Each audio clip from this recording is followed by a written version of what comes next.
پھر اس کے بعد حضرت طالوت کا تذکرہ آتا ہے، حضرت داؤد علیہ السلام کا تذکرہ آتا ہے، حضرت شموئیل علیہ السلام کا تذکرہ آتا ہے۔ اب اسی پر میں اپنی گفتگو مکمل کرتا ہوں، اور پھر ساتھ میں تابوت سکینہ کا تذکرہ آتا ہے۔ بنی اسرائیل میں حکومت کا طریقہ یہ تھا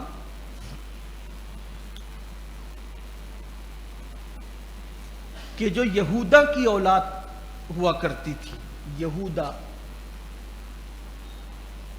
یہ یعقوب علیہ السلام کا بیٹا تھا یہودا، تو اس کی جو اولاد ہوا کرتی تھی تو اس کی نسل سے بادشاہ ہوتے تھے، بادشاہ لوگ ہوا کرتے تھے۔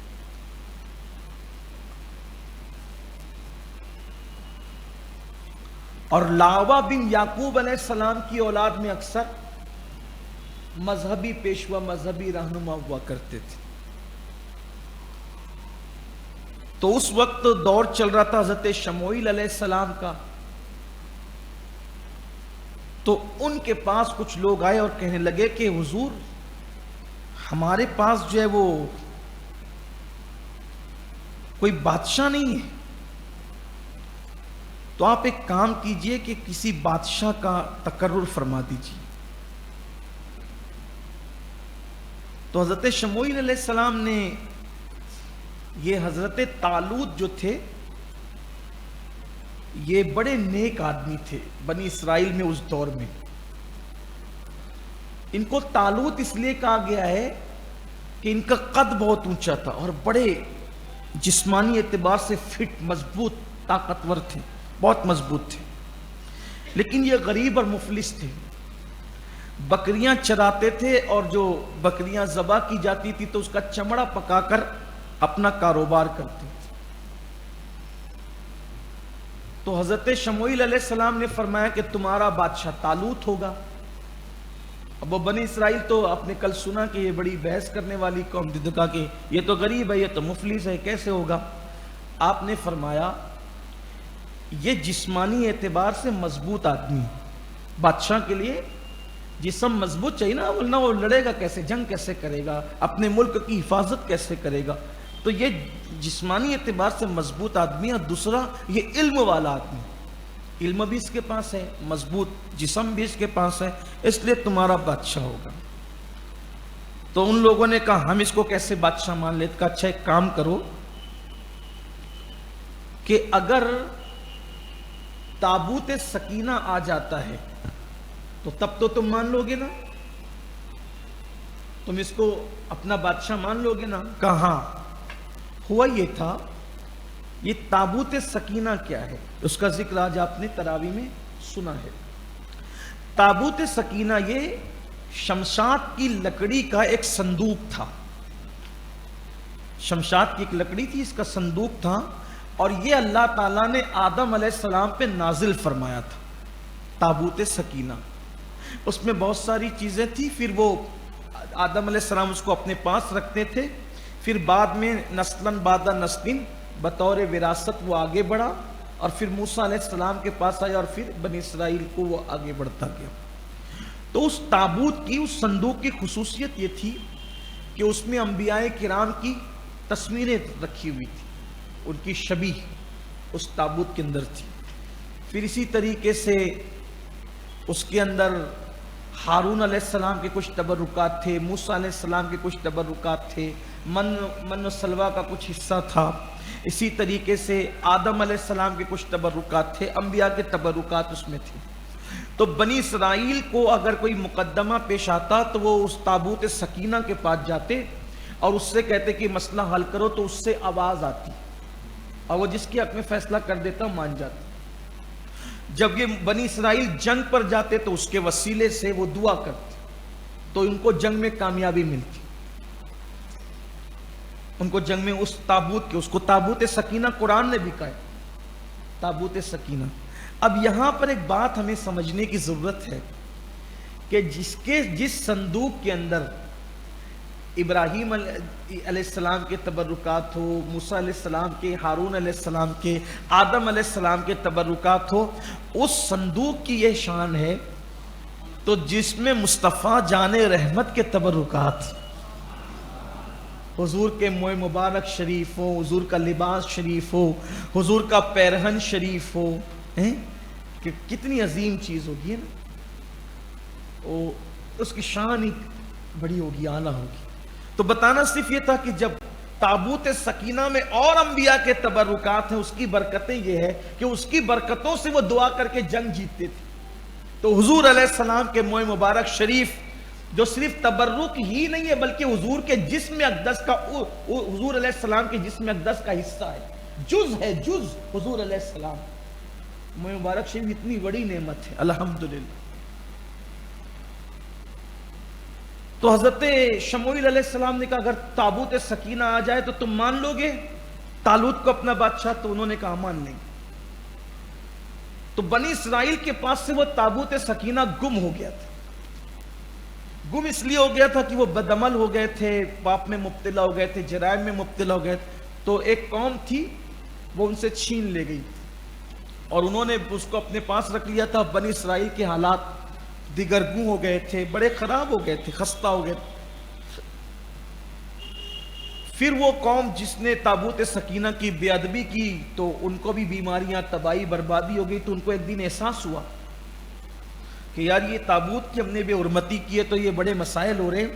تو انہوں نے ایک بیل گاڑی پر وہ تابوت رکھ دیا اور تابوت رکھ کر کے بیل گاڑی کو ہانک دیا، اور 4 فرشتے وہ تابوت سکینہ کو، وہ بیل گاڑی کو صحیح راستے پہ چلاتے ہوئے لائے، اور ادھر طالوت کی بادشاہت کا فیصلہ ہو رہا تھا اور تابوت سکینہ بھی آ گیا۔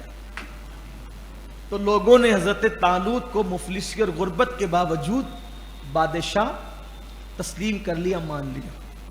تو ایک بادشاہ تھا بڑا ظالم و جابر تھا، اس کا نام تھا جالوت۔ وہ بڑا شیطان صفت آدمی تھا، بہت ظلم کرتا تھا، لوگوں پہ زیادتی کرتا تھا، کمزوروں کو ستاتا تھا۔ تو پھر یہ ہوا کہ جناب طالوت جو ہیں انہوں نے اعلان کیا کہ بھئی ہم اس سے لڑیں گے اور جہاد کریں گے اس سے، اور اس کو کیفر کردار تک پہنچائیں گے۔ کہتے ہیں کہ جو جالوت تھا تو وہ 300 رتل کی کلو کی ٹوپی، 300 رتل وزنی ٹوپی، 300 رتل وزنی ٹوپی وہ اپنے سر پہ رکھتا تھا، لوہے کی 300 رتل وزن کی لوہے کی ٹوپی اپنے سر پہ اڑتا تھا جب وہ جنگ میں آتا تھا۔ اس کو مارنا آسان نہیں تھا۔ تو طالوت نے اعلان کیا کہ اگر کوئی جالوت کو قتل کر دے گا تو میں اپنی بیٹی کا یعنی شہزادی کا نکاح اس کے ساتھ کر دوں۔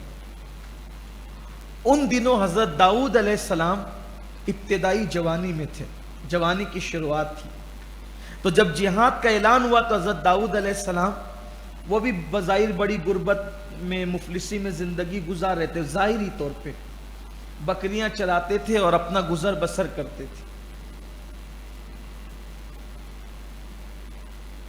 تو حضرت داؤد علیہ السلام نے سوچا کہ میں بھی جاؤں گا جہاد میں۔ تو داؤد علیہ السلام ابھی ابتدائی عمر میں تھے، جوانی میں تھے۔ آپ گھر سے نکلے تو آپ نے ایک پتھر سے آواز سنی، داؤد مجھے ساتھ لے لو، میں وہی پتھر ہوں جو موسیٰ علیہ السلام کی امانت تھا۔ آپ نے اس کو اٹھا لیا۔ پھر آگے بڑھے تو دوسرے پتھر سے آواز آئی، داؤد مجھے ساتھ لے لو، میں ہارون علیہ السلام کی امانت میں تھا، میں ان کی امانت ہوں، مجھے ساتھ لے لو۔ پھر اور آگے بڑھے تو ایک پتھر سے آواز آئی، داؤد مجھے بھی ساتھ لے لو، میں قاتل ہوں جالوت کا قاتل ہوں، مجھے ساتھ لے لو، میں تمہارے کام آؤں گا۔ تو تینوں پتھر اٹھا کے جھولی میں ڈال لی۔ اس کا مطلب یہ ہے کہ قدرت اگر کسی بندے سے کام لینا چاہیں تو اس کے لیے کیسے راستے ہموار ہوتے ہیں۔ اپنے آپ کو، اللہ کے بندوں کو کبھی کمزور نہیں سمجھنا چاہیے۔ ہماری سب سے بڑی کمی یہ ہے کہ ہم اپنے آپ کو دیکھتے ہیں۔ آپ کو مت دیکھو، آپ کے رب کو دیکھو۔ ہم کمزور صحیح، ہمارا رب طاقتور ہے، اس لیے کسی سے ڈرنے کی ضرورت نہیں، خوف کرنے کی ضرورت نہیں۔ وحشت کرنے کی، اللہ پہ بھروسہ، ہر وقت اللہ پہ بھروسہ، محمد پہ نظر ہے، بس یہی کام کرو، پھر دیکھو کیسے اسباب بنتے ہیں۔ کوئی کچھ نہیں ہے اس دنیا کے اندر، کسی کوئی حیثیت نہیں ہے، اللہ کی طاقت پہ بھروسہ کرو، حضور پہ نظر رکھو، پھر دیکھو ہر ظالم کو تم کیفر کردار تک پہنچا سکتے ہو۔ اور ظلم کی آندھی بہت دیر تک نہیں ٹک سکتی، ظلم کا طوفان بہت دیر تک نہیں رہ سکتا، ظلم ایک دن مٹنے کے لیے ہے۔ ظلم کرنے والوں کو بھی سوچنا چاہیے کہ ظلم مٹنے کے لیے ہے، اور ظلم سہنے والوں کو چاہیے کہ وہ اللہ سے ایک دن امید رکھیں ظلم ختم ہوگا، اور اس کے لیے کچھ نہ کچھ جتن کرتے رہیں، کاوشیں، کوشش، ہاتھ میں ہاتھ دھر کے نہ بیٹھے۔ ڈاکٹر اقبال نے کہا تھا، وہ قوم نہیں لائق ہنگامہ فردا، وہ قوم نہیں لائق ہنگامہ فردا، جس قوم کی تقدیر میں امروز نہیں ہے، کل وہ قوم کچھ نہیں کر سکتی، جس قوم کی تقدیر میں آج ہونا چاہیے زندگی۔ کیا کر سکتے ہو اپنی صلاحیت کے مطابق اپنی قوم کو اوپر اٹھانے کے لیے، اپنی قوم کو ترقی پہ لے جانے کے لیے کیا کر سکتے، یہ ذہن ہونا چاہیے۔ تو داؤد علیہ السلام نے وہ تینوں پتھر اٹھا لیے، ایک نے کہا تھا میں موسیٰ علیہ السلام کے پاس تھا، ایک نے کہا میں ہارون علیہ السلام کے پاس تھا، ایک پتھر نے کہا میں قاتل ہوں جالوت کا، لے لیا۔ اور جب وہاں پہنچے داؤد علیہ السلام 9 عمر تھے، تو گوفن میں آپ نے وہ تینوں پتھر ایک ساتھ رکھے اور اللہ کا نام لے کے چلا دیا، تو اس کی 300 رتل کی وزنی ٹوپی بھی اس کے کام نہ آئی، تو اس کا بھیجا پس گیا ان پتھروں سے، بے اثر ہو گئی اس کی ٹوپی، حالانکہ اس کو مارنا آسان نہیں تھا، اسی ٹوپی پر بڑا اس کو ناز تھا، اتنی وزنی ٹوپی وہ پہن کر آتا تھا، لیکن ان پتھروں نے اس کا بھیجا چیر دیا۔ تو حضرت داؤد علیہ السلام پھر اس کو ٹانگ پکڑ کے کھینچ کر کے حضرت طالوت کے پاس لائے، کہا کہ یہ کام میں نے کیا۔ تو پھر حضرت طالوت نے اپنی بیٹی شہزادی کا نکاح حضرت داؤد علیہ السلام کے ساتھ کر دیا۔ تو طالوت نے کہا تھا کہ اگر جالوت قتل کرو گے تو جو بھی کرے گا بیٹی کا نکاح بھی کروں گا اور آدھی سلطنت بھی دوں گا۔ تو حضرت داؤد علیہ السلام کو پھر آدھی سلطنت بھی دی گئی۔ مزید 40 سال تک کے حضرت طالوت حیات رہے، پھر اس کے بعد جب ان کا انتقال ہو گیا 40 سال کے بعد، تو پھر حضرت داؤد علیہ السلام ان کی جگہ بادشاہ بنائے گئے۔ اس طرح حضرت داؤد علیہ السلام بادشاہ بنے، اور پھر اللہ تعالیٰ نے آپ کو نبوت بھی عطا فرمائی، اور آپ پر زبور نامی کتاب نازل کی گئی۔ یہ پورا اس کا مختصر سا خلاصہ ہے، آگے اور بھی بہت ساری چیزوں کے تذکرے ہیں، لیکن ہمارا وقت اب مکمل ہوا، تمام ہوا۔ اللہ تعالیٰ سے دعا ہے اللہ قرآن کے فیوز و برکات سے ہم سب کو مالا مال فرمائے۔